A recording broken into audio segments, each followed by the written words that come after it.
Well, good afternoon, followers. After a long break, I thought I'd give the YouTube channel another go. Could I be the next Matt Armstrong? I doubt it, but let's give it a go and see if we can do it. Thought today what I would do is look at the 2020 BMW S1000XR. This is the second XR I've had.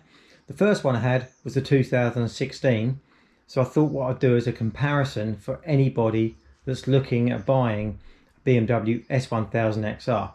And before I start, yes, it's a wonderful bike, but let's talk about the differences of both the bikes.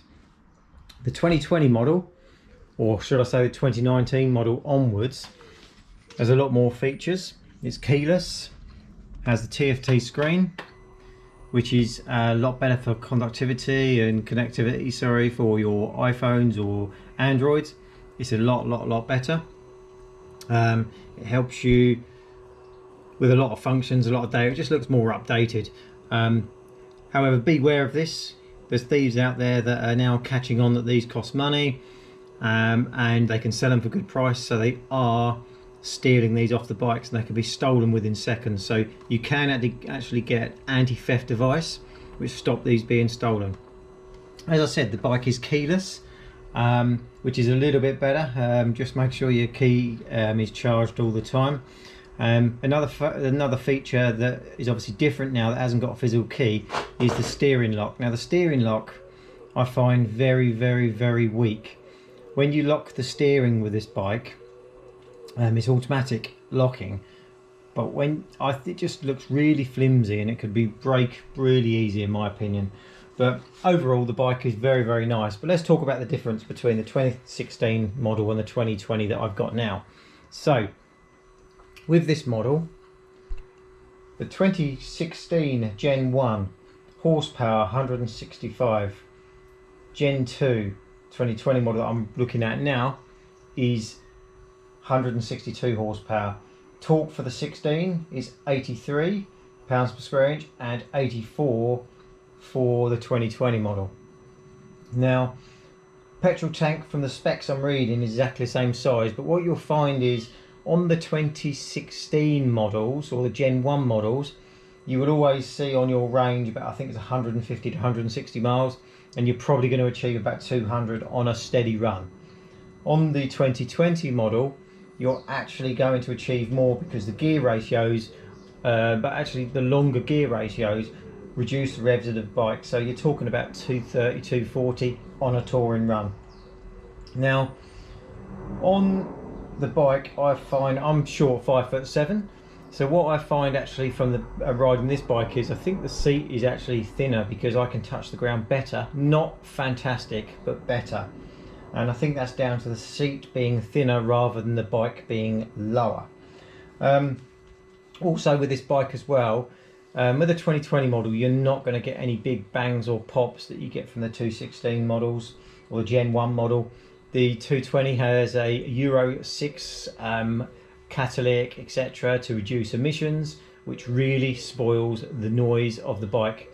My 2016 or Gen 1 model was giving me some really good pops and bangs in the sports modes, and it sounded really good.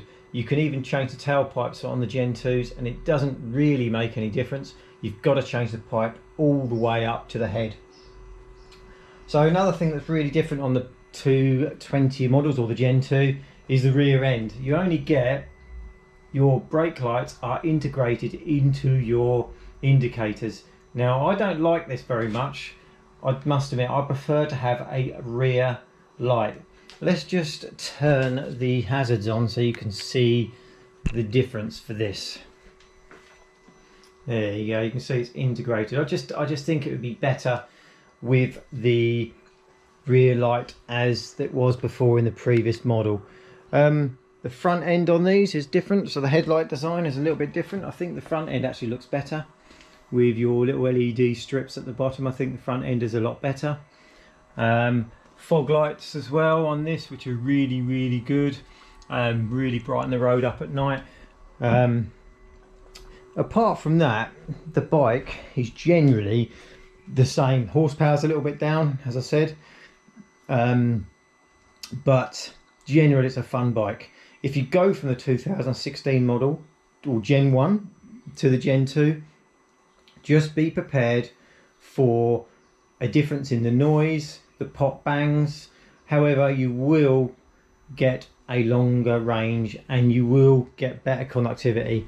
You can connect your telephone through the TFT screen, and you can basically control your telephone through here. The phone's not connected, so I can't do it, but if your phone was connected into the bike right now, you could actually scroll through, make calls from your intercom and your crash helmet, and you can also connect your intercom into this as well. Top of the screen here, you will notice there is a little looking plug. That is basically the Pro mode for all your settings. Now you can set that mode up for different settings, but again, it's giving you power, it's giving you good power, but I just don't think it sounds as good as the Gen 1. Braking system on this is the same as you got on the Gen 1 model.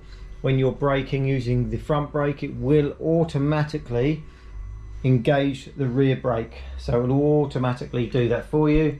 So that's always going to happen on this as well, which steadies your braking, everything else. However, that's really all I've got to say on this model. All I'll say, as I said many times in this video, be prepared. No pops and bangs with this. No really nice noise with this. You do get your high revving 4-cylinder 1000cc motorbike engine noises, but it's not the same as the Gen 1.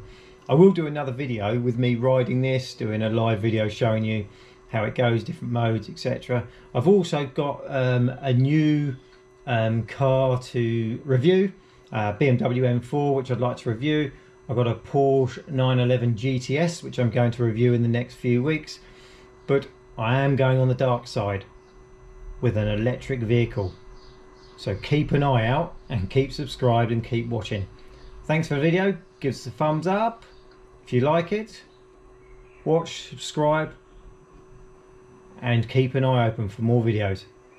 Thank you for watching.